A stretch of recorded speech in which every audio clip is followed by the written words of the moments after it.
Amos and Andy Show, transcribed, written by Joe Connolly and Bob Mosier, featuring Ernestine Wade, Amanda Randolph, Johnny Lee, Lillian Randolph, Millie Bruce, Frank Gerstle, Jeff Alexander's music, yours truly, Harlow Wilcox, and starring radio's all-time favorites, Freeman, Gosden, and Charles Correll. Amos and Andy!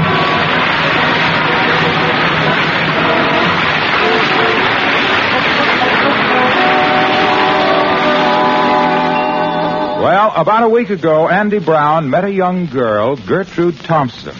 Despite the fact that she's years younger than Andy, he's taken quite an interest in her. They've been out dancing, to the theater together, and tonight, Gertrude has had Andy up to her house for a quiet little dinner alone. Right now, dinner is over, and Andy is helping Gertrude wash the dishes. Gertrude, could I ask you something?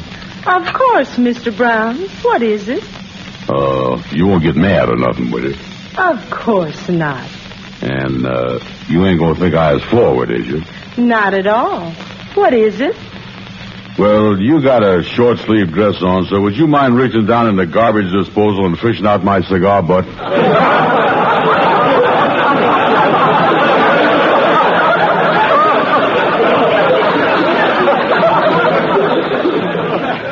Something. Mr. Brown, you've never been married? No. It ain't 'cause I ain't had a lot of chances. Plenty of gals has been infatuated with me. Thing is, I ain't never been fatched up with them the way they've been fatched up with me. But someday you'll find the right girl and settle down, won't you? Oh, sure. I plan to get married and settle down one of these days, now that I've reached my maternity.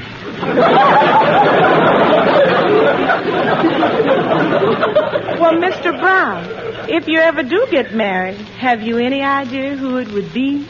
Well, I always figured it'd be a woman. But tell me, Gertrude, is you ever think of what kind of husband I'd make? Well, to tell you the truth, Andy, that's the reason I've gone out with you so much and had you up here to dinner, to find out what kind of husband you'd make. Yeah. And just what is the verdict, my cutie patootie? Well, I think you're very sweet, Andy, and that you'd make a wonderful husband. Hot dog.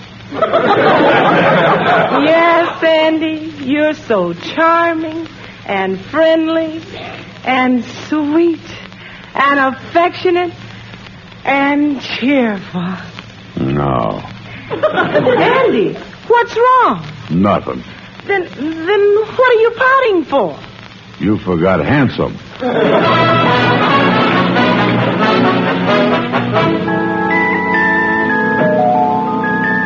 So, Andy, look like you're going to take the feudal step, huh? Oh, yeah, that Gertrude is pretty interested in me. But don't talk like that, Kingfish. Marriage ain't bad. Well, now listen, Andy, the only difference between marriage and them fellows that made the charge of the Light Brigade into the Valley of Death is that them boys had a horse to make the trip easier. Tell me this, what are you doing with all this junk here in your room? Spring cleaning here? What is this? No. I'm throwing out all these pimentos I got from gals in the past here. With Gertrude talking about marriage, I wouldn't want her to never see none of this stuff. Yeah, you sure got a lot of stuff from gals in the past here, Andy. Oh, yeah. Look at here. There's an old dance card, a college pennant, a rose, and this glove. Oh, boy, I got that from Tilly Maysfield. Hey, wait a minute, Andy. What kind of a glove is this? That's a second baseman's mitt. Tilly was a star with the girls' softball team. Yeah, well, whatever happened to Tilly? Oh, I tried to get to second base one night, and she throwed me out in the outfield. Look here, Kingfish. A perfumed handkerchief. Mm-hmm. That smells like real French perfume there, boy. Oh, yeah. That was Gwendolyn Parker. She always wore that French perfume. She worked for a baking company. Boy, I was crazy about her. She smelled like a cross between the streets of Paris and the National Biscuit Company.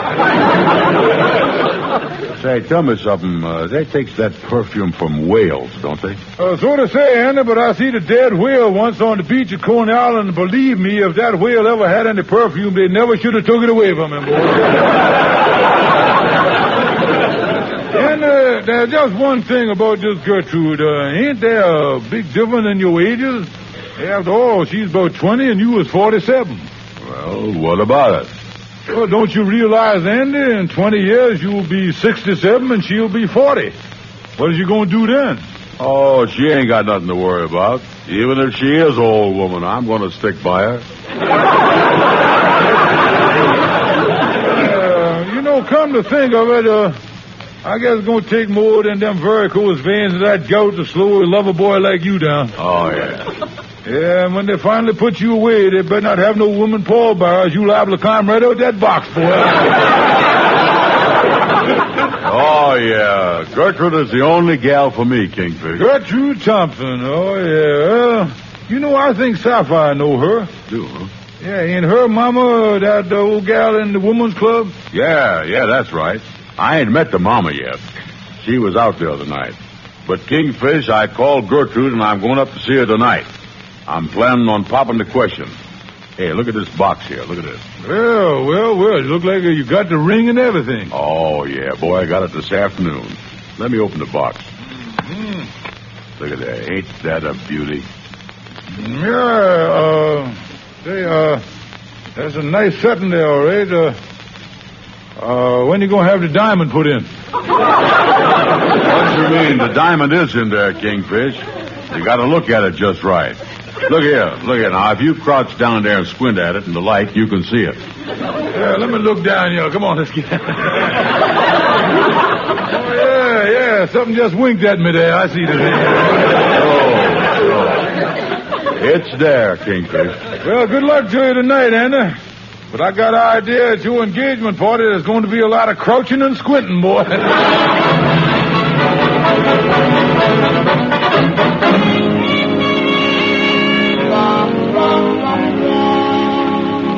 George, what's this about Andy and young Gertrude Thompson?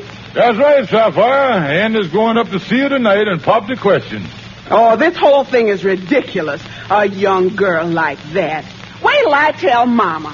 She's a friend of Miss Thompson's, and I know she'll think it's the worst thing. Sapphire, is that bald-headed, bandy-legged nincompoop guy there? Oh, hello, John. I didn't see you there. Mama, if they ever hold the primaries for the pickle of the year, you is going to get the biggest write-in vote in history. None of that, George. Say, Mama, did you hear the news that Andy Brown is proposing to young Gertrude Thompson? Now, what is that big loafer doing that for? 'Cause the gal is interested in him. She went out with him, she had him up for dinner, talked to him about, asked him what kind of a husband he'd make. Naturally, he's going to propose to her after that. Why, that poor boo. Gertrude ain't interested in him as a husband for herself. How you know that? Now, wait a minute now. What has she been leading him on for? She's interested in Andy Brown as a husband for her mama. What are you talking about, her mama? Well, I'm just telling you. Well, I had lunch with Miss Thompson yesterday. She told me all about it. She's been looking for a husband for the past 6 months. She had trouble because she's such a big, fat horse. Takes one to know one. What? I ain't said nothing. Now, her daughter's been out trying to get a husband for her. Now, ain't this something? That Andy Brown is on his way up there to propose to the daughter tonight. Holy mackerel. What that poor boob is walking into. This is the biggest mistake since the captain of the Titanic said, "Look at that big white cloud off the port bow."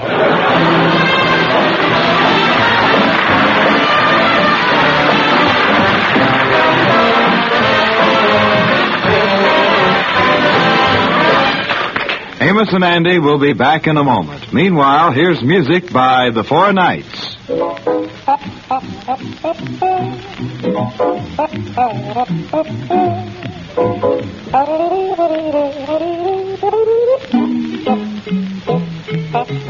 come to me, my melancholy baby. Cuddle up and don't be blue. All your fears are foolish fancy, maybe. You know, dear, that I'm in love with you. Every cloud must have a silver lining. So wait until the sun shines through. Smile, my honey dear, while I kiss away each tear, or else I shall be melancholy too.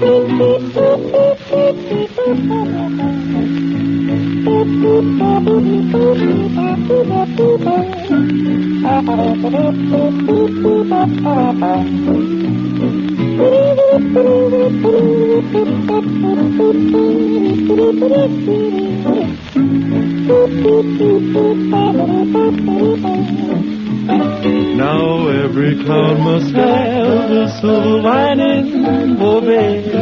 Just wait, just wait, just wait till the sun shines through. Come here and smile, honey dear. Let me kiss away both those tears, or else I shall be melancholy too. So smile, my honey dear, while I kiss away each tear, or else I shall be melancholy too.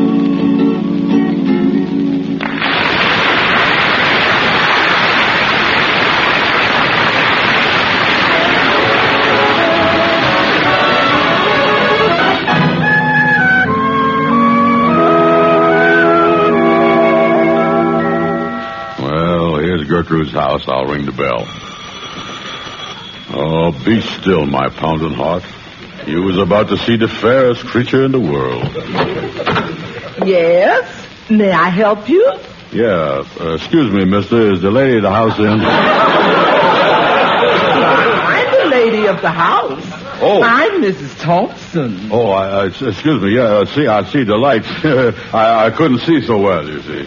I is Andy Brown. Oh, Mr. Brown, come in. Yes, ma'am. Thank you.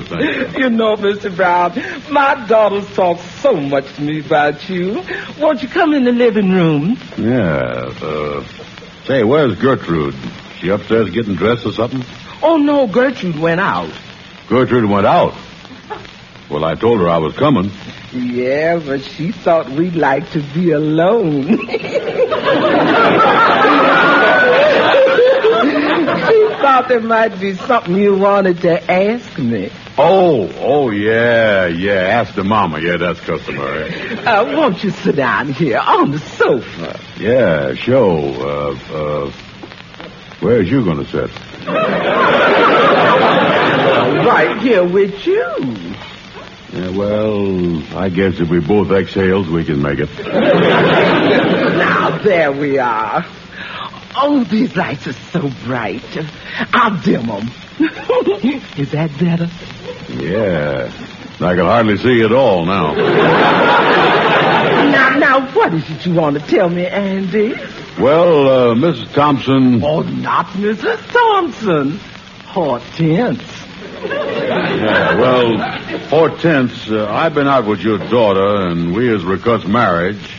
I suppose you know why I was here tonight, to pop the question. Oh, Andy!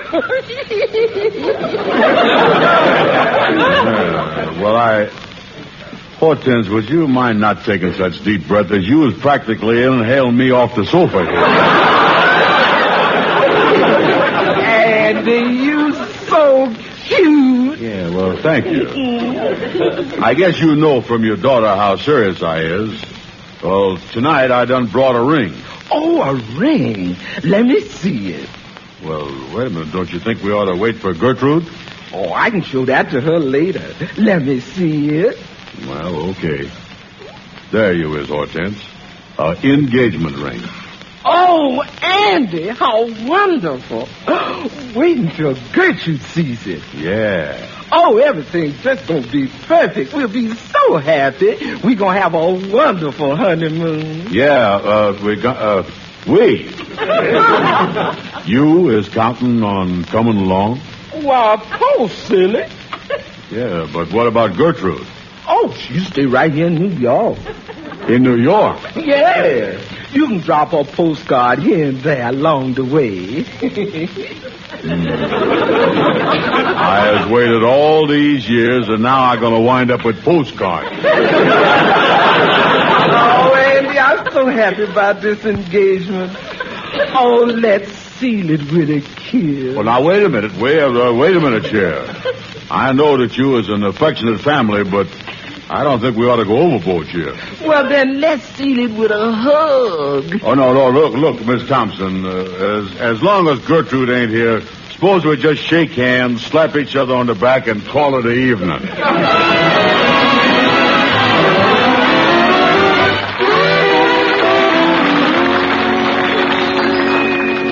Oh, come in, Brother Andy. You know, I thought you was going to run into a mess last night at Miss Thompson's house, but I see by the newspapers it worked out fine. What you mean, Kingfish? Well, I was heard of switching horses in midstream, but I ain't never heard of someone jumping from a Shetland pony to a rhinoceros before. What is you talking about, Kingfish? Well, it's right here in the paper on the society page about your engagement. Oh, yeah. Gertrude's mama done put it in the paper already, huh? Oh, yeah, it's in here, and let me read it to you. Say here, Miss Gertrude Thompson announces the engagement of her mother, Mrs. Hortense Thompson, to Mr. Andrew H. Brown of this city. Yeah, well, you see, when say, Kingfish, in that sentence you just read there, didn't you put the predicator before the subjective? Or throw in a retroactive adenoid there someplace or something? Oh, and see here, Miss Gertrude Thompson announces the engagement of her mother, Mrs. Hortense. Hold it, Kingfish, hold it. Call the newspaper. They got a typographical error there. Well, it ain't no error, Andy. This is in all the newspapers. Well, wait a minute now, wait. Maybe I just don't understand this newspaper wording. Kingfish, in that announcement, the language boiled down to the fact that somebody is engaged, don't it? You was coming in on the beam, Andy. And one of them persons is Andrew H. Brown. That's me, ain't it? Still on the beam, Andy. And the person Andrew H. Brown is engaged to is Miss Gertrude Thompson, ain't it? Son, you just nosedived into the hangar. You were scheduled to do your formation flying with an old seagull, boy. Now, wait a minute here. Wait, this couldn't happen. Call my lawyer. I'm going to sue the newspaper. I'm going to sue everybody. I've been framed. Well, calm down now, Andy. I'm down nothing. How could I go up there to propose to the daughter and wind up engaged to the mother? Yeah, well, Andy, there's very few persons in the world that could do a thing like that, and all the others I can think of is under lock and key. Kingfish, give me that phone. I'm going to call Mrs. Thompson and tell her this is all a mistake. Yeah, well, now, wait a minute, Andy. Now, look here. Ain't no use to... just take your time there. It ain't no mistake. Oh, I tell you, Kingfish. Hello. Listen, Hortense, this is Andy Brown. Oh, Andy, I'm so glad you called. I was just talking to Gertrude, and she's so happy about our engagement. She is happy? Yes, I'm so proud of my little girl finding me a wonderful man like you. Yeah, well, Hold the phone. Hey, Kingfish, you was right. There wasn't no mistake. The daughter would just get me for the mother. What can I do? I can't marry no old gal like that. Well, Andy, tell her it's all a mistake. Tell her that she has thrown the net around the wrong fish. Yeah. Look, Hortense, the thing is... Oh, Andy, I'm so thrilled. I done called up all the relatives, and they're all coming up for the wedding.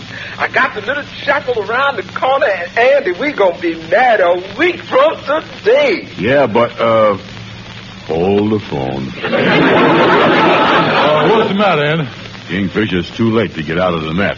This flounder is already in the frying pan. Wait a minute. Look, Hortense, I'll call you later. What's the matter? Something wrong? No, goodbye. Well, son, what is you going to do now? Kingfish, the first thing I'm going to do, I'm going to lay right down here on the floor and give myself artificial perspiration. No.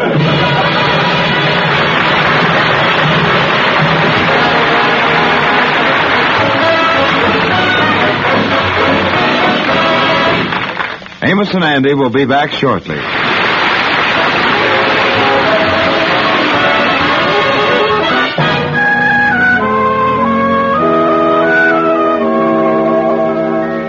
Kingfish, I'm telling you, I got to find some way to break off this engagement with Mrs. Thompson. Yeah, with the wedding set and all them relatives coming, boy, you was on the spot, all right. Yeah, that's right. And I done sent for Algonquin J. Calhoun, too, to see if he can get me out of this mess. I wish he'd get you. Oh, yeah, and I'll tell you what, maybe there's a way to... Hi, boys. Here I am. What's the trouble? Listen, Calhoun...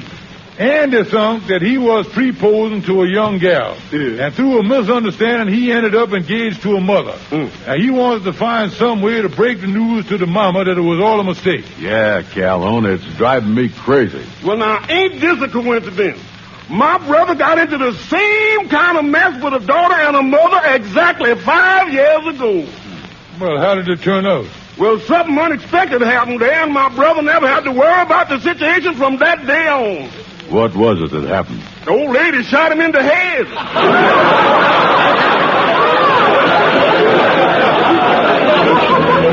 No, me. Listen, I don't want to take no chances of being no leadhead. Well, the only way out is if you could find some way to make the old gal break off the marriage. Yeah, well... She ain't gonna do that, Calhoun. She crazy about Andy. Oh, yeah. I was pretty irresistible, you know. Well, I'm just thinking here. Say you made Andy unattractive to her. You know, told her that Andy was some kind of criminal or something. That ought to break off the engagement. Yeah, that's a big chance, but it just might work, Andy. Oh, wait a minute. How are we gonna do it? I just can't go up there and say, I, as a criminal, give me my ring back. Wait a minute. I tell you what I'm gonna do, Andy. Mrs. Thompson is a friend of Sapphire's mama. So I go in up there as a friend of the family. I'll tell her that I found out what a fiend you is, and it's my duty to tell her the whole story. Yeah, but suppose it don't work, and I got to go through with the marriage to Mrs. Thompson. Oh, now, she can't be as bad as you say. What does she look like? Well, wait a minute. There's a picture of her in the paper here someplace. I'll find it. Well, Andy, if you have to go through with the marriage, let me give you a bit of advice. You gotta have a faithful heart. Yeah. A firm hand. Yeah. A loving disposition. Here's her picture. And a strong stomach.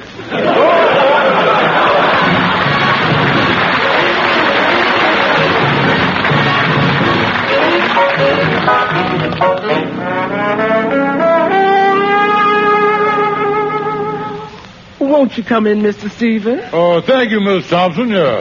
My daughter ain't home. Well, it's just as well.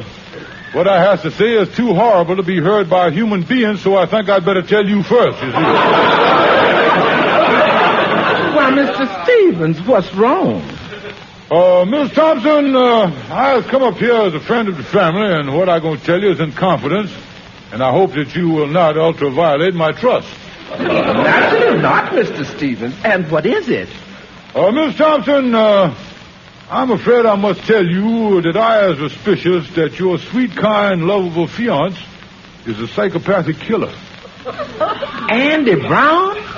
Yeah, I'm pretty sure that he is none other than that horrible fiend A.H. Brown, alias Hacksaw Harry, alias Cutthroat Cuthbert, alias Screwy Louie. Oh, Mr. Stevens, Andy is always so cheerful and so pleasant. Well, that's the way it is with this Screwy Louie. One minute he's just as normal as we is, and the next minute he's stuffing somebody in the trunk. Oh, no.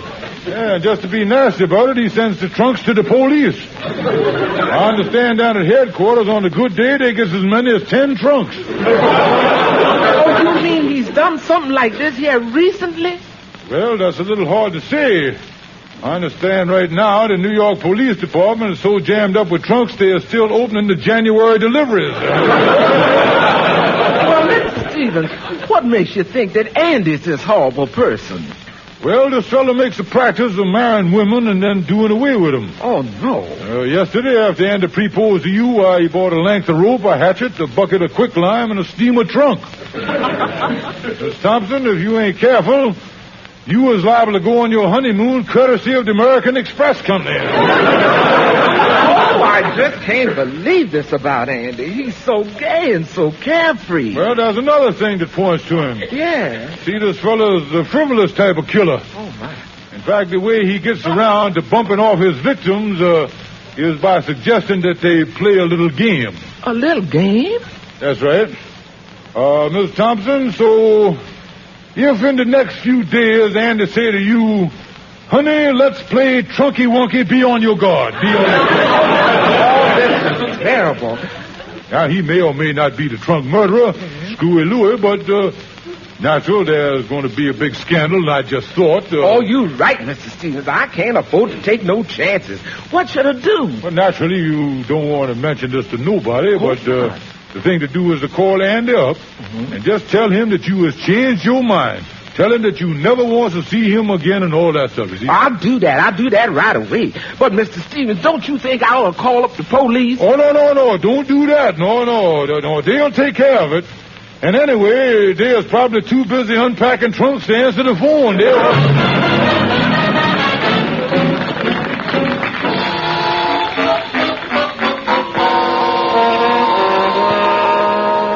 Andy, this is the doggonest mess I done ever heard of. Proposing to the daughter and getting engaged to the mother. Well, Amos, I think I was out of the woods for a while. With the Kingfish telling Mrs. Thompson that story about me being the trunk murderer, she done called the whole wedding off. Yeah, well, that was a stupid thing to do. Why couldn't you explain the truth to the woman? Oh, listen, Amos. When a woman done invited all the relatives, hired the preacher, and bought the wedding gown, that ain't no time to test her sense of humor. Yeah, but Andy, she is bound to find out that you ain't no trunk murderer. What is you going to do then? Well, I think about that too, Amos, and I'd unpack my things this morning. I'm getting out of town for about a month till this whole thing blows over. Oh, Andy, this is a mess. Oh, yeah. The Kingfish is helping me, too. He's checking my stuff at the station now. You see, I'm doing this whole thing on the QT. Don't want Mrs. Thompson to know I'm leaving town. Well, Andy, I never seen anybody in my life getting messed up the way you does with gals. Oh, yeah, Amos. Look what love has done to me. I tell you, if I ever meet up with that fellow Dan Cupid, I'm going to jam that bow and arrow right down his throat.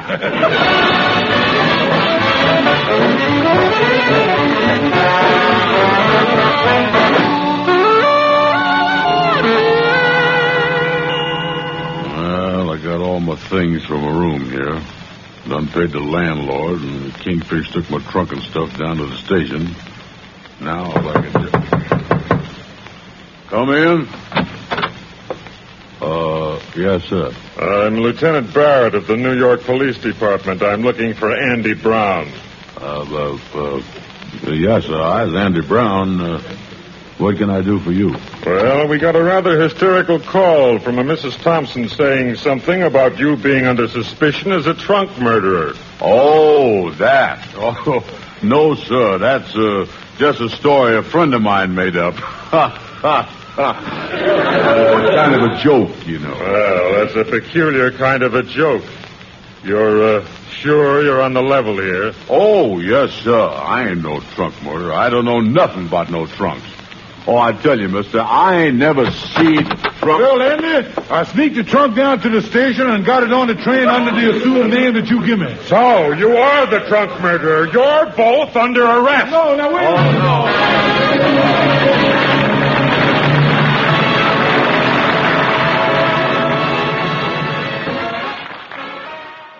You've been listening to an old-time radio show downloaded from Rusk.com. If you like traveling back in time to the golden days of radio, visit www.rusc.com, where you'll find thousands of shows, including comedy, thrillers, drama, variety, and plenty more.